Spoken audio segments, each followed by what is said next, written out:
सब जाता है। तो देखो राष्ट्र ध्वज क्या है रे? रे रे नीचा कर हाथ। बोल रे कुमला, राष्ट्र ध्वज क्या है? कौन झंडा को हम लोग कहते हैं राष्ट्रीय ध्वज? बोल खड़ा। किसको बोलते हैं हम लोग राष्ट्रीय ध्वज? ललका झंडा को कि पियरका के कि उजरका के?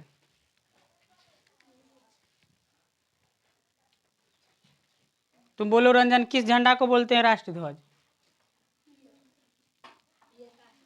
अरे ससुरा, इनमें काय गो रंग है? तो इसको क्या कहते हैं? अरे 3 गो रंग है तो इसको क्या कहते हैं? तिरंगा। क्या कहते रे? तो हमारा राष्ट्रीय ध्वज क्या है? तिरंगा। क्या है रे? सबसे ऊपर वाले रंग का क्या नाम है?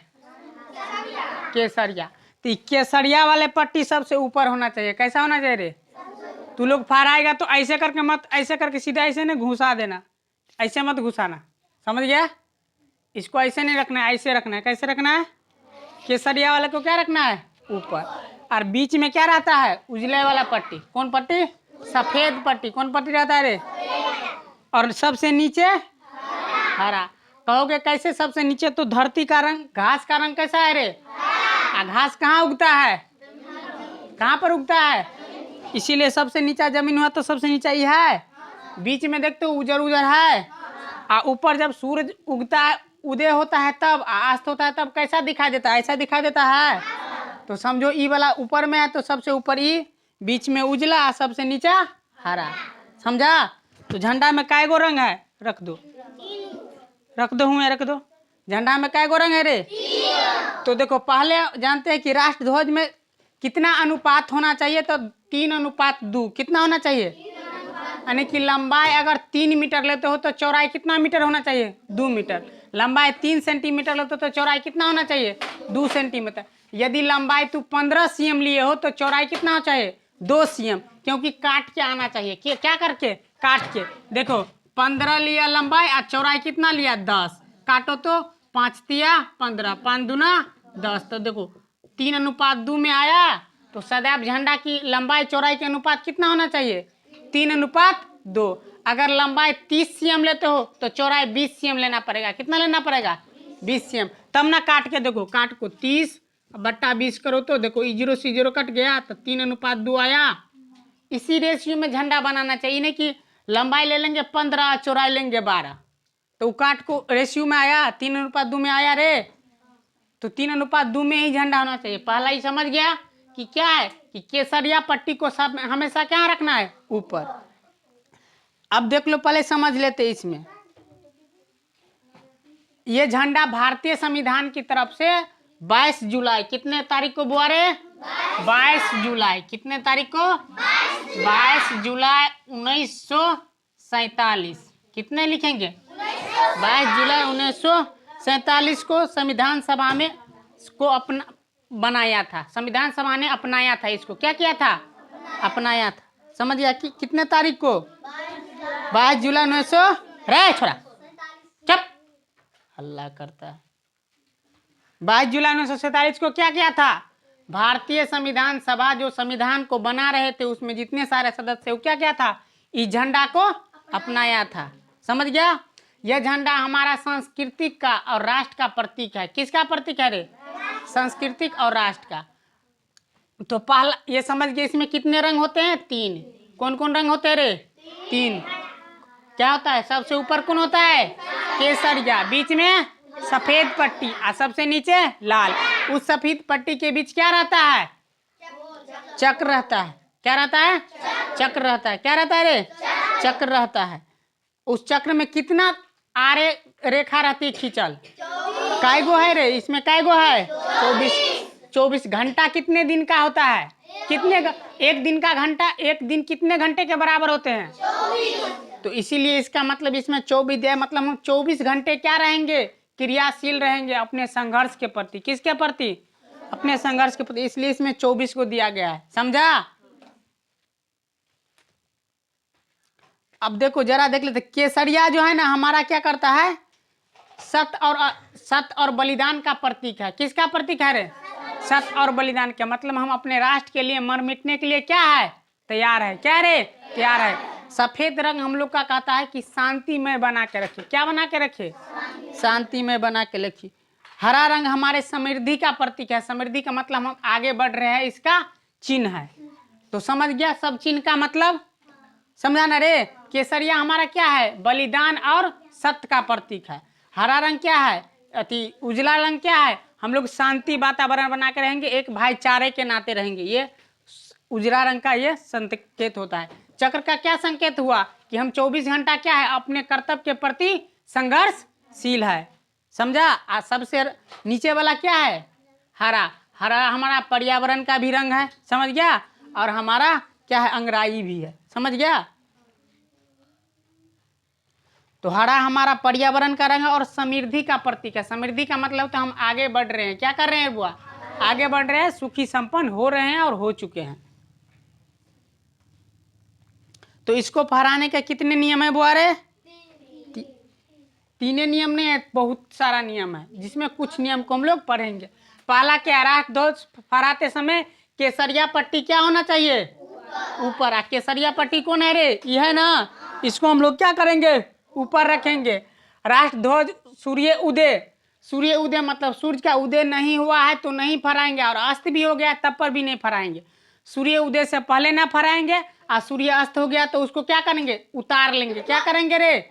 उतार लेंगे। जहाँ कहीं भी टांगे हैं, फरियाए हैं, जहाँ कहीं भी लकड़ी में लगा करके, या अपने छत पर या दरवाजे पर या कहीं भी, हर आदमी इस झंडा को फरिया सकता है 15 अगस्त को। समझ गया? लेकिन आदर के साथ, ये नहीं कि उसको फरिया के फाड़ के फेंक दिया, कहीं कुछ कर दिया। ये सब करिएगा तो फिर कानूनी अपराध है। क्या रे? अपराध है। राष्ट्र ध्वज को फुर्ती से ऊपर चढ़ाए, जल्दी जल्दी में। क्या करके रे? धागा में तुम लोग देखते हो कि टीचर लोग तुम लोग को फहराते हैं कहाँ पे? स्कूल पे। तो ऊपर में रहता है ना, धागा लगल रहता है, उसको चढ़ाते हैं ना, धीरे धीरे धीरे धीरे नहीं, जल्दी से चढ़ाए, फहरा दीजिए। उतारते वक्त उसको धीरे धीरे उतारिए। क्या करिए? धीरे धीरे उतारे। इसके बाद राष्ट्र ध्वज फहरा कर अभिवादन कीजिए। अभिवादन हम लोग करते हैं ना, नारा लगाते हैं, जनगण। राष्ट्रगीत क्या है? जनगण मन अधिनायक, राष्ट्रगान सब गाते हैं, राष्ट्रगीत सब गाते हैं ना। तो जनगण मन अधिनायक सबको याद है? याद है ना? उसको गाने का समय फिक्स है, 55 सेकंड में गाना है। कितने सेकंड में रे? 55 सेकंड में बताएंगे। पूरा जनगण मन अधिनायक में भारत का पूरा मानचित्र सम्मिलित है। क्या है रे? मानचित्र। इस पर बताएंगे मानचित्र, और उसमें जितने सारे शब्द सब लिखा है उस शब्द बैठा देंगे, तो देखोगे कि पूरा भारत का मानचित्र ही जनगण में सम्मिलित है। समझ गया? इस गीत को लिखने वाले आदमी का नाम क्या है? रविंद्रनाथ टैगोर। क्या नाम है रे? अब देखो, अब कहता है राष्ट्र ध्वज से ऊपर कोई भी झंडा नहीं होना चाहिए। जैसे ये राष्ट्र ध्वज है ना, इससे ऊपर आप किसी झंडे को नहीं रख सकते। यदि फहराना है तो इसके दाएं साइड रखेंगे। किस साइड रखेंगे? क्या लिखे हैं यहाँ पर? बाएं साइड। सॉरी, कहाँ रखे हैं? इस झंडा से तो ऊपर रखेंगे नहीं किसी झंडा को। यदि फहराना है तो इसको किस साइड रखेंगे? जैसे हम इधर से फहरा रहे हैं तो हमारा बायां साइड ये हुआ ना, है, और दायां साइड ये हुआ ना, तो इस झंडा के इस बगल रखेंगे। इसको क्या रखेंगे? इस बगल हम लोग रख के फरिया सकते हैं, और इस झंडे से ऊपर नहीं ले जाएंगे। क्या नहीं ले जाएंगे? ऊपर नहीं। और झंडा हमेशा ये डंटा जो है ना, ये डंटा के चोटी से भिरा होना चाहिए। क्या भिरा होना चाहिए? चोटी से। देखो भिरा हुआ है। ये नहीं कि इसको ऐसे करके फहराएंगे, ऐसे करके डंटा में फंसा लेगा, तू लोग ऐसे ऐसे दौड़ता रहता है स्कूल में, ऐसा नहीं करेगा। पूरा चोटी से फहराना है, सटा के। क्या करना है? और पूरा सीधा रखना है। क्या करना है? सीधा रखना है। समझ गया? अन्य झंडा, इस झंडा से तो ऊंचा नहीं होना। दूसरी बात है, जुलूस में राष्ट्र ध्वज को दाएं कंधे पर रखें। किस में रखना है? देखो इसमें कहता है बाएं, तो बाएं साइड ये हुआ हमारा, तो इस साइड झंडा को रखेंगे। हम इस साइड बताते तो लोग हाँ बोल दिया था। भकलोला सब। बाएं साइड कौन है रे? अरे तुम लोग को उस बगल से इस साइड हुआ ना, हमारा इस साइड हुआ ना, तो झंडा को किस साइड रखेंगे? इस साइड। अन्य झंडा को किस साइड रखेंगे? इस साइड, फहराते समय। लेकिन जुलूस जब हम लोग निकालते हैं, जैसे तू लोग रोड पर नारा लगाते हुए घूमता है ना, कि 15 अगस्त स्वतंत्रता दिवस या स्वाधीनता दिवस ये मनाते हैं ना, भारत माता की जय, वंदे मातरम, ये सब कहता है ना, और क्रांतिकारी सबका नाम लेते हैं जो इस देश को आज़ाद कराए। ठीक है ना? सबसे पहले हम लोग महात्मा गांधी का नाम लेते हैं, इसके बाद किसका नाम लेते हैं? Pandit Jawaharlal Nehru, doctor BR Ambedkar, doctor Ram Manohar Lohia, इन सब का नाम लेते हैं। समझ गया? ये सब जीता जागता हुआ चिराग है जो हम लोग को प्रेरित करता है कि देखो भारत को सुंदर बनाने के लिए हम कितने संघर्ष किए हैं। आज का मास्टर आराम से जाता है, बुनिया खा के आ जाता है। तू लोग भी बुनिया खा के स्कूल से आ जाता है। कुछों ने झंडा भी फहराता है, कई जगह गए हैं स्कूल में तो पुरनका झंडा एकदम फटल झंडा फहरा देता है, उसको आयरन करके। रे भाई, लवका झंडा खरीदने में कितना पैसा लगता है, खरीद लो, फहरा दो। झंडा भी फहराने में कहता है कि अपना जेबी से पैसे कैसे दे, करेजा निकलता रहता है मास्टर साहब सबको। ऐसा नहीं करना चाहिए। कहीं अगर झंडा किनने में अपना जेब से भी पैसा लग जाए ना तो लगा देना चाहिए। राष्ट्र हित के लिए अगर अपना सब कुछ त्यागना पड़े तो त्याग दीजिए। भगत सिंह जैसे सब कुछ त्याग दिया, इस देश के लिए मर मिटे। अच्छा हीरो वही था, आजकल का हीरो कुछ नहीं है। जुलूस में हम लोग क्या रखेंगे, राष्ट्र ध्वज को दाएं कंधे पर। किस में रखेंगे रे, तो दाएं कंधे ये हुआ, इस पर रखेंगे। कैसे करके, तो ऐसे करके मत रखना, ठीक है ना। कैसे करके नहीं रखना है रे, ऐसे करके, ऐसे करके पकड़ेगा, ठीक है ना। आराम से चलेगा एकदम ऐसे, एक से एक पैर मिला के चलेगा ना रे। ऐसे करके जैसे एगो पैर उठाया फिर एगो पैर रखेगा। ये तो तू लोग जो चलता है ना तो एगो पैर देता है तो एक कोई ऐसे मार देता है, ये सब गलत बात है, ठीक है ना। ऐसा नहीं करेगा, ना मारेगा ना किसी को मारने देगा, समझ गया। और झंडा को कभी गिराएगा नहीं तो मारेंगे, अगर गिर गया तो उसको उठा के रखेगा कहीं, समझ गया, आदर के साथ। फटा हुआ झंडा नहीं फहराना है। क्या नहीं करना है रे, फटा हुआ झंडा क्या नहीं करना है, फहराना है। छत्तीसगढ़ झंडा को कभी मैला नहीं होने देना है। क्या नहीं होने देना है, मैला नहीं होने देना है। तू लोग लाता होगा, इसके बाद ऐसे निकाल के फेंक देता होगा, डंटर इधर तिरंगा इधर, ठीक है ना। जैसे तू लोग लड़कियां, तू लोग जो कान नाक में का रखती ना, कहूँ अजमा अजमा के पेटी में बंद करके, वैसे इसको भी रखो पेटी में बंद, ठीक है ना।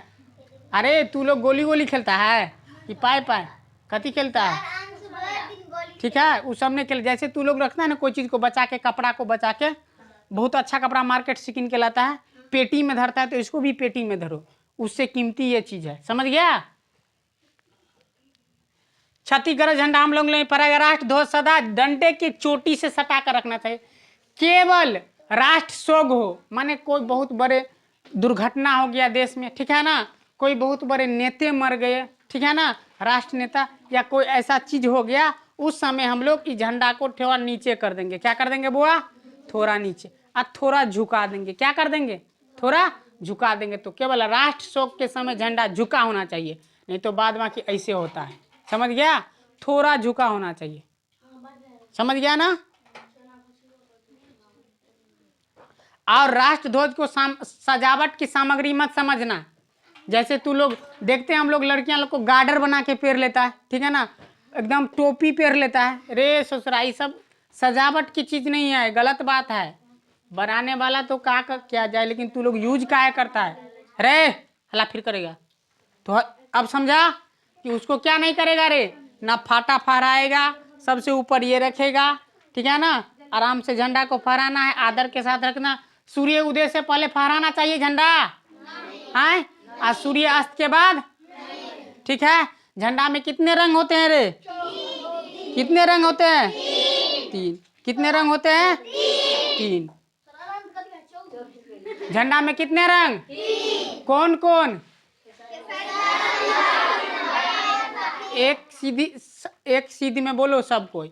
सबसे ऊपर क्या होता है, केसरिया। क्या होता है रे, बीच में सफेद। क्या होता है रे, नीचे, और उस सफेद के बीच क्या रहता है, चक्र। क्या रहता है रे, क्या रहता है, और उस चक्र में काय गो आरे रेखा रहता है, काय गो रहता है।